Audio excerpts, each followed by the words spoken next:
back to the channel Gyani Baba. So today more questions will be discussed on language across the curriculum paper 4A, and this is part 2. Please do watch the earlier videos to get some idea of the paper and the questions as well. So let's get started. Question 1 of the day. LAC stands for language across the curriculum, learning across the curriculum, language across the classroom, learning across the classroom. Answer is A. Language across the curriculum. Question 2. Effectiveness of curriculum is determined by design, evaluation, curriculum design, abilities.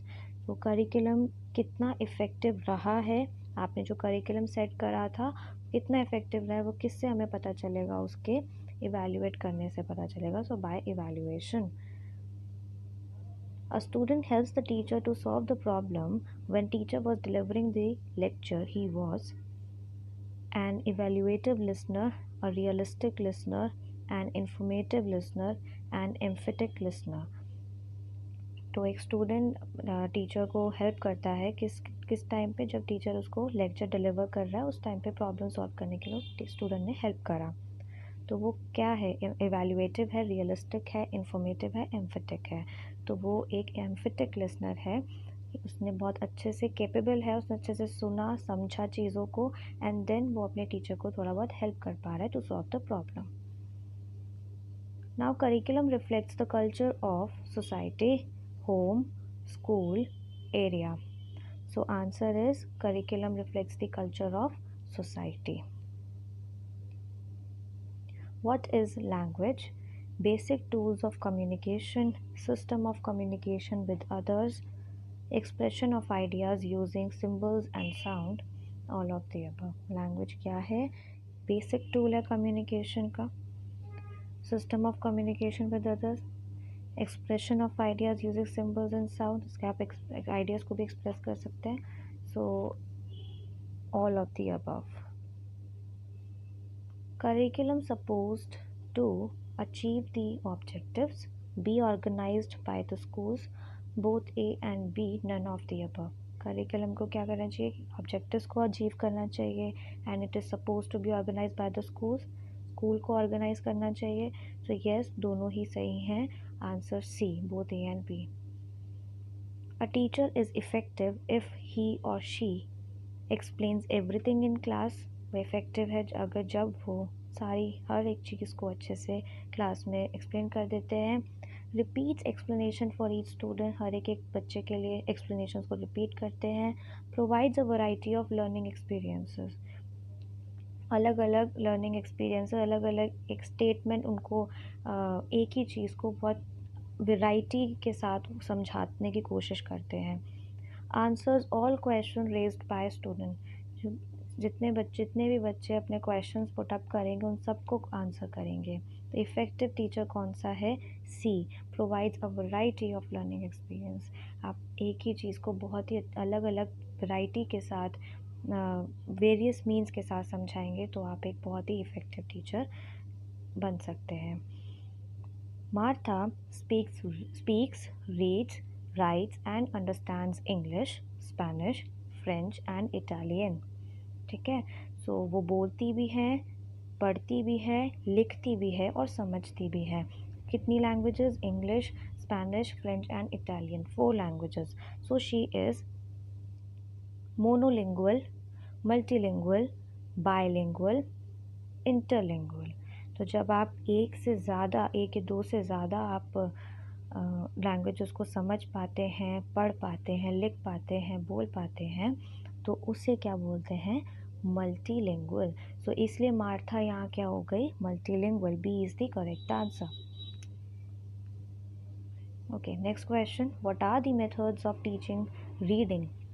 The phonic method, the alphabetic method, the phrase method, all of the above. तो इनमें से कौन सा teaching reading का method है? Phonic method है. Phonic method जिसमें आप बच्चों को साउंड्स के साथ बोलना सिखाते हैं, रीडिंग सिखाते हैं. लाइक साउंड्स के साथ जैसे बोलते हैं आप A sound, U sound words, A sound words, ऐसे ऐसे वर्ड्स जब आप सिखाते हैं, CAT cat, RAT rat. Now alphabetic method, आप अल्फ़ाबेट्स पहले सिखाएंगे एंड देन उसको रीडिंग करना सिखाएंगे। फ्रेज़ मेथड क्या होता है? फ्रेज़ मेथड, फ्रेज़ क्या है? वर्ड्स के कॉम्बिनेशन को फ्रेज़ बोलते हैं ना। तो अंडर, जैसे like under the tree, below the bed, तो ऐसे ऐसे करके फ्रेजेस को समझ समझ के जब बच्चा पढ़ना सीखेगा तो दैट इज़ फ्रेज मेथड। तो ये तीनों ही आपके टीचिंग रीडिंग के मेथड्स हैं। All of the above is the correct answer for this question. Next question, getting the general ideas from the content is dash reading technique. अब हमें बताना है कि जनरल आइडिया कंटेंट्स में से निकालना, उसको क्या बोलेंगे? Rapid reading, scanning, skimming, supplementary reading. इनमें से कौन सा है वो? That is answer C, skimming. एक कंटेंट है, एक मैटर है आपके पास, उसमें से आप एक ओवरव्यू ले रहे हैं, जनरल आइडिया ले रहे हैं, तो उस टेक्निक को क्या बोलते हैं? स्किमिंग बोलते हैं। Next, searching for a particular word in the text is dash reading technique.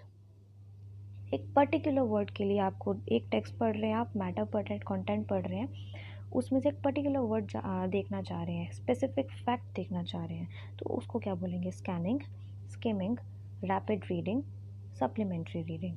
सो उसको हम बोलते हैं ए, स्कैनिंग। ठीक है, so there is a difference. दोनों ही रीडिंग टेक्निक है, बट जब आप जनरल ओवरव्यू ले रहे हैं एक कंटेंट का, एक मैटर का, तो उसको आप बोलेंगे स्किमिंग। ओके, एंड जब आप स्पेसिफिक वर्ड फाइंड करना चाह रहे हैं, स्पेसिफिक डिटेल चाहते हैं, फैक्ट चाहते हैं, तो then you will call it as scanning.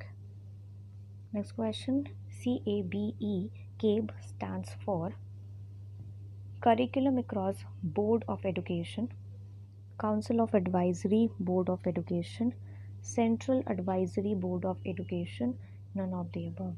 So answer is C, Central Advisory Board of Education. Now what is the order of beginning of speech in child? Cooing, crying, babbling, first word. Babbling, crying, cooing, first word. Babbling, cooing, crying, first word. Crying, cooing, babbling, first word. तो अब इसको पहले समझ लेते हैं। Starting में पहले बच्चा as an infant crying, first stage is crying, पहले वो रोता है, रो के आप बच्चे को, पेरेंट्स के पता चल जाएगा, बच्चों के पेरेंट्स को पता चल जाएगा कि whether he is hungry, he wants some food और ही वांट्स एनीथिंग एल्स, उसे पता चल जाएगा रो के। Then after that the third stage come, that is cooing, और ये कूइंग आपका रहता है 4 to 6 मंथ्स। तो इसमें बच्चा जो है कुछ वॉवल साउंड्स के यूज़ से कुछ थोड़ा बहुत बोलना सीखता है, जैसे आ, ई, ऊ, ऐसे करके। नाउ बैबलिंग, बैबलिंग इज़ जब कुछ मीनिंगलेस वर्ड्स होते हैं, मीनिंगलेस वर्ड्स, कुछ उनका मीनिंग नहीं है, बस बच्चे को थोड़ा बोलना सीख रहा है, सर थोड़े थोड़े वर्ड्स वो बोल रहा है। एंड ये इसका टाइम पीरियड जनरली होता है 6 to 10 months. And then finally the first word, तो आफ्टर दैट 10 to 12 मंथ्स में कुछ थोड़ा वो बोलना सीख जाता है। बोलता कैसे है? जब वो जो भी वही वर्ड्स वो रिपीट करता है जो आपस में अपने सराउंडिंग्स में अपने पेरेंट्स को, फैमिली में बोलता हुआ देखेगा, उन चीज़ों को वो रिपीटिशन में लेकर आता है, वो बोलना शुरू हो जाता है, तो that is a first word. ठीक है, तो इसीलिए जो करेक्ट ऑर्डर है of beginning of speech in child वो होता है क्राइंग, कूइंग, बैबलिंग और first word. What is or are the principles of language? Language is learned, a powerful tool, a signal system, all of these. So answer is all of these, ये तीनों ही language के principles होते हैं। Listening to a lecture is, ठीक है, अब हम एक lecture सुन रहे हैं, वो हमारे लिए कैसी लिसनिंग होगी? इंफॉर्मेशन लिसनिंग होगी, इवैल्यूएटिंग लिसनिंग होगी, एम्फेटिक लिसनिंग होगी, नन ऑफ दीज। तो ये हमारे लिए एक इंफॉर्मेशन लिसनिंग होगी कि अगर आप लेक्चर दे रहे हैं, लेक्चर ले रहे हैं, तो आपको उसमें से आप कुछ इंफॉर्मेशन गेन कर रहे हैं, right? So that is listening to a lecture is information listening. So yes, that's all for today. If you want more such videos, please let us know in the comment section, and don't forget to like, share and subscribe the channel. Thank you.